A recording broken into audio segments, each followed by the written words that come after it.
There are several key poses within a sun salutation. So as you're ready, we're gonna meet at the top of our mats and we're gonna break down each pose individually before linking it all together. Let's do it.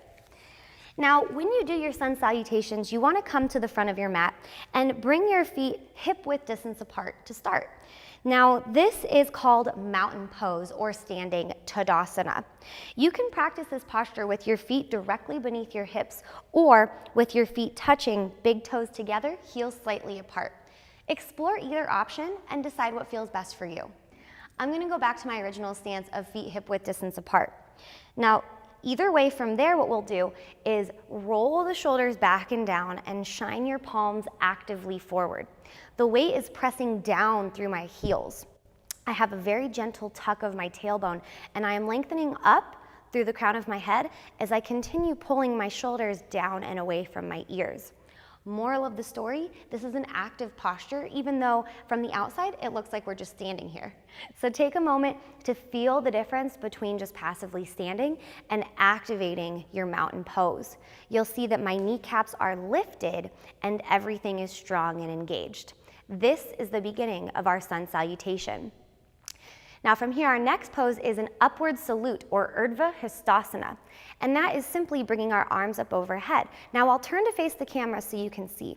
What we want to avoid is hunching shoulders up by your ears. Instead, pull your shoulders back into the socket and then gently spiral your pinkies forward. This will keep your arms active and engaged. Good. So take a moment here, feeling your power, feeling the energy flow from the fingertips down through the heels. Good. Now our next pose is a forward fold. You'll see people entering it in two ways from here. You can either guide your hands through heart center and hinge at the hips, or to show you the other option, you can swan dive, which simply means bringing arms out to the side as you hinge from the hips.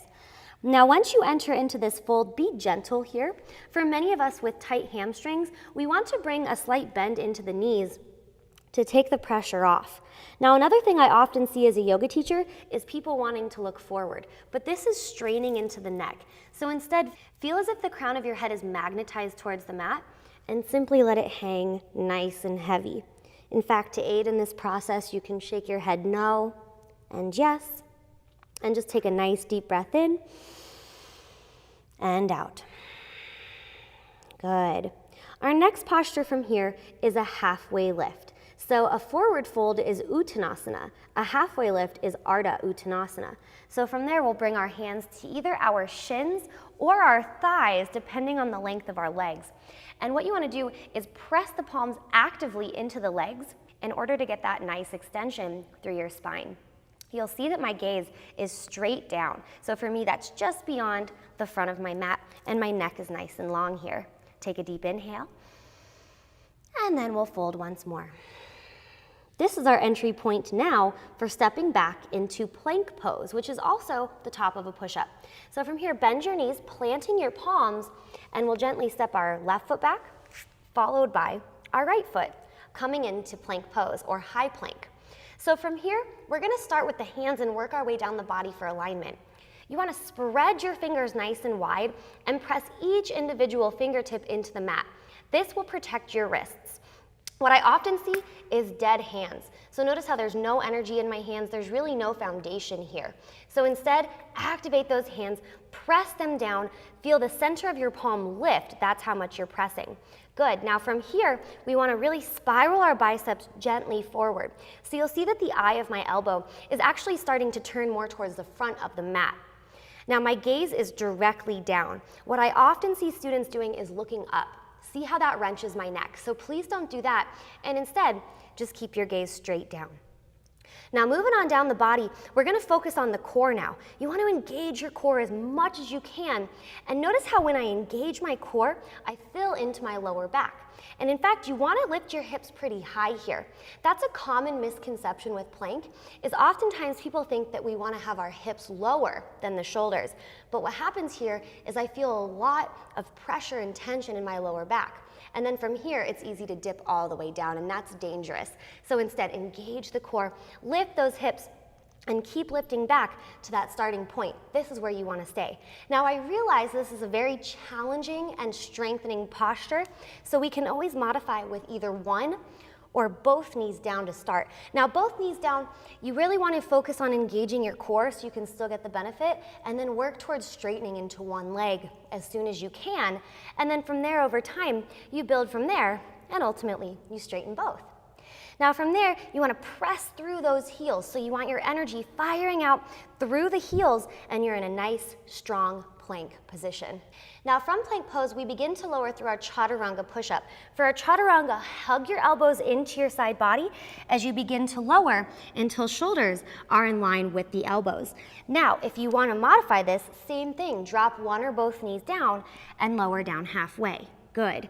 Either way from here, we're going to release the tops of the feet, drop the knees and the thighs down, let your hips sink into the mat, and then we'll lift ourselves into cobra pose. Notice how I'm still hugging my elbows in tightly to my side body, and my gaze is just at the front of the mat so that my neck is a continuation of the spine. Good. Now the other option instead of cobra is upward facing dog. And you'll see the difference is that my arms are now straight, my legs are straight, and everything except for my palms and the top of the feet are lifted off the mat. From either position here, our next stop is downward facing dog. Tucking your toes and lifting your hips.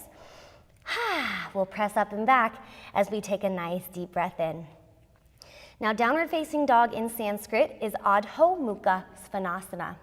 It's a full body stretch as well as a full body strengthener. So when you first start practicing this pose, it will be a very active and challenging pose.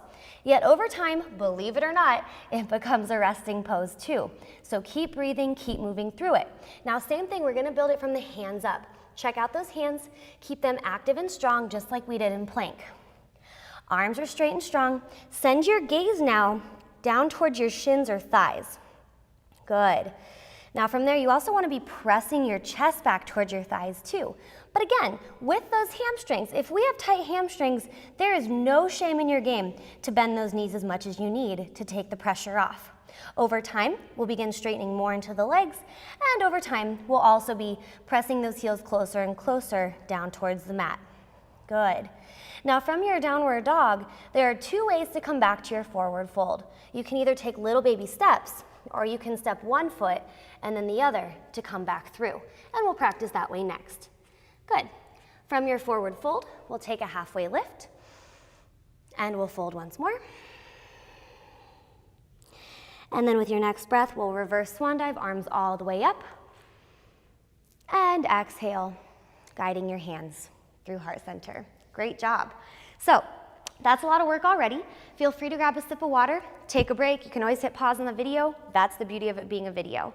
As you're ready now, we're going to take all those poses that we broke down slowly, and we're gonna run ourselves through one whole set of Surya Namaskar A. So we'll do it once on each side of the body. When you're ready, we'll meet where we began in Tadasana, standing mountain pose. So again, feet hip width distance or feet touching. We're gonna round the shoulders back and down. Palms face forward. Take a deep breath in and out. And as we move through this sun salutation, I will also be leading us through linking our breath with our motion. Remembering the small and basic rule of always inhaling for the expansion and exhaling on the contraction. Let's apply that now.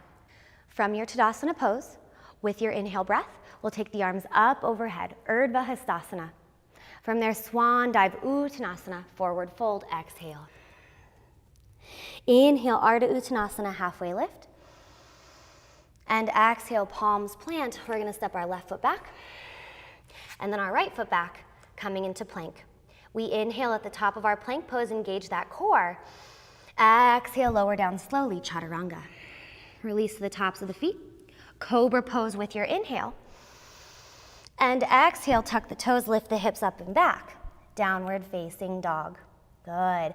From there, this time we'll practice the step up. So we're gonna take the right foot and we're gonna step it up between the hands. Now, if you're beginning your yoga practice, maybe you can't step that foot all the way up. No problem. Step it up as much as you can, and then use your hand to help step it up the rest of the way. From there, your left foot comes to meet it, and we'll find our halfway lift. Exhale, forward fold. And inhale, reverse swan dive. Arms up overhead. Exhaling, hands through heart center. Well done. We've got one more side. Here we go. Inhale, arms up overhead. Exhale, hands through heart center this time. Fold it out. Halfway lift, inhale. Exhale, fold, and this time we'll take the right foot back first, followed by the left. High plank pose, engage the core.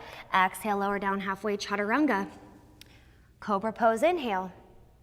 And downward facing dog. Exhale.